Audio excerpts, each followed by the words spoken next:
Bonjour à tous. Aujourd'hui, nous allons parler du développement durable. Officiellement, c'est un type de développement économique qui répond aux besoins des générations du présent sans compromettre ceux des générations futures. Créé par l'ONU, le concept semblait prometteur. Il voulait réduire les inégalités tout en résolvant nos problèmes écologiques. Et pourtant, 30 ans après, la situation n'a jamais été si préoccupante. En 2010, l'Overshoot Day a été atteint en août.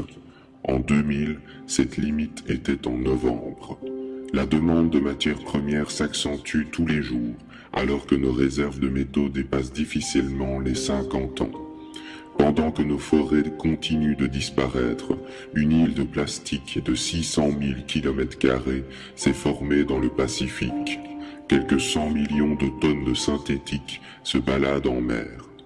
Nous observons des déséquilibres de plus en plus importants des écosystèmes, avec son lot de désertification, d'extinction et d'intoxication.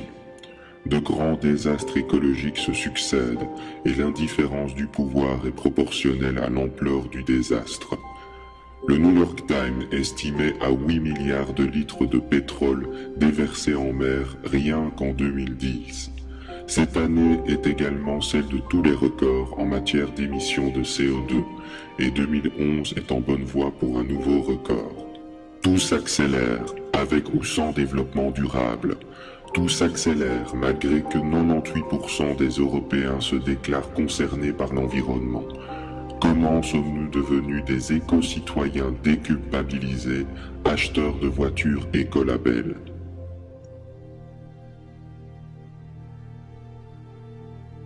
Pour comprendre pourquoi le développement durable est en échec, il faut revenir en 1972, quand le Club de Rome, un groupe de puissants, réalise une étude qui démontrera que la croissance n'est pas infinie et que nous allons droit vers un effondrement planétaire si nous n'adoptons pas une nouvelle économie.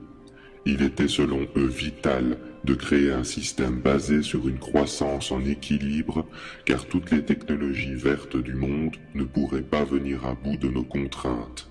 Économistes, politiciens et même écologistes vont rejeter en bloc cette hypothèse et choisir le développement durable. Deux solutions complémentaires s'offraient à l'humanité, celle d'améliorer la technologie et celle de modérer notre consommation. Le choix de l'ONU se portera uniquement sur le développement durable, qui a pour avantage de préserver l'essence même du trio capitaliste, productiviste, consumériste. Sans surprise, le concept de développement durable fut accaparé par les industriels et les corporations en raison d'un triple avantage. Il est profitable au capitalisme car il envisage la possibilité d'un consumérisme vert. Il est vecteur de croissance et ne remet pas en question ses limites.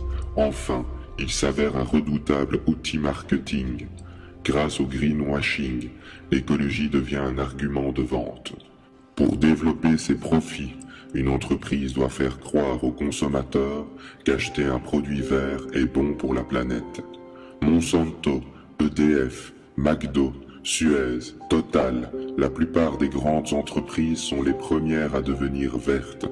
Un observateur distrait jugera que le monde se lance dans le changement, alors qu'en réalité, il s'agit de créer de nouveaux horizons de profit, tout en faisant croire à la masse que ceci est bon pour la planète. Dans ce cadre, le développement durable perd de son intérêt écologique. Prenons le cas de McDonald's, dont le logo devient vert et les menus bio. Leur but n'est pas de polluer moins, mais de s'adapter à la vague écologiste pour garder sa clientèle. L'effet est purement psychologique, car si les ventes augmentent, le besoin de viande augmente, ainsi que l'utilisation de pétrole et de ressources. Cette réalité que nous observons dans presque tous les domaines s'appelle l'effet rebond. Chaque fois que nous créons une technologie moins polluante, il y a éco-efficience. Mais si la croissance augmente, l'éco-efficience est négative. Par exemple, on réduit de 5% les émissions de CO2 du parc automobile mondial. Dans le même temps, croissance oblige, le nombre de voitures en circulation augmente de 15%. Si chaque voiture pollue moins, le problème s'est aggravé à l'échelle mondiale. L'éco-efficience totale est inexistante, mais le consommateur, lui, pense avoir fait une bonne action. Nous touchons du doigt la limite du concept. Le développement durable se base sur un postulat erroné, celui qu'une croissance verte infinie est possible dans un monde aux ressources limitées. Bien qu'il existe des effets positifs locaux, ils sont insuffisants et engloutis par les effets pervers secondaires. Certains auteurs estiment que le développement durable est un concept schizophrène, car il utilise la cause même des problèmes environnementaux pour tenter de résoudre la crise écologique, ce qui est impossible.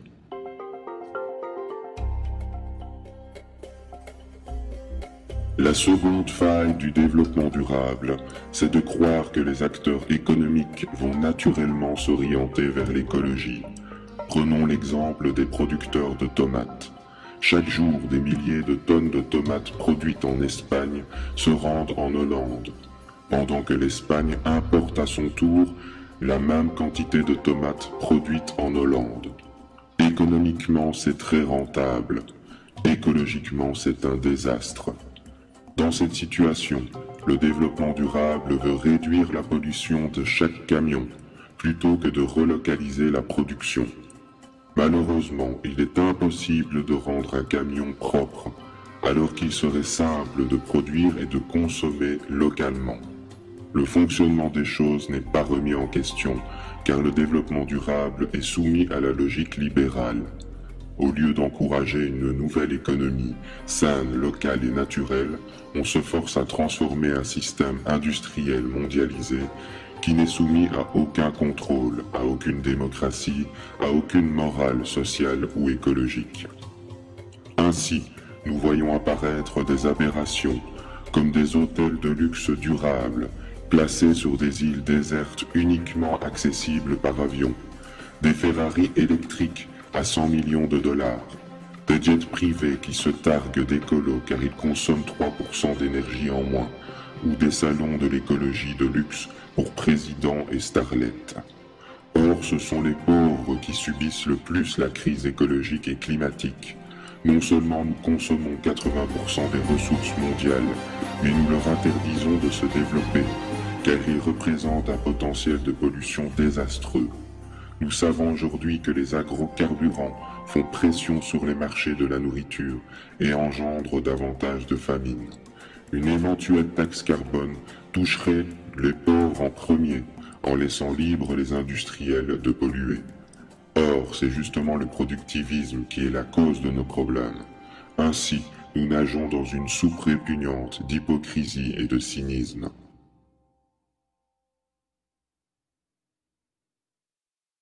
Prenons le cas d'éco-emballage, ce petit logo rassurant se trouvant sur nos produits. Celui-ci ne signifie pas que l'emballage est recyclable, il signifie que le producteur a payé une taxe pour avoir le droit de produire ce type d'emballage, qui n'est pas forcément recyclable. Cette taxe n'est pas versée à l'État, mais à Éco-Emballage, une société privée de tri des déchets, créée par des industriels. Des compagnies comme Nestlé, Unilever, Danone et Total en sont les principaux actionnaires. Avez-vous remarqué une simplification de nos emballages? Que du contraire, ils se complexifient. Pourquoi? Car ce sont les industriels eux-mêmes, producteurs de pollution, qui gèrent le recyclage. Leur logo à l'allure écologique apparaît comme un moyen de légitimer l'utilisation massive et perpétuelle d'emballages. Vous pensiez qu'on était au paroxysme de la perversité? Si l'industrie pollue bel et bien en fabriquant des tonnes de déchets, ceux-ci utilisent leurs propres déchets pour créer une matière première gratuite. Et devinez quoi? 60% du coût de ce pseudo-recyclage est à la charge de la collectivité. Ainsi, les industriels n'ont pas intérêt à réduire les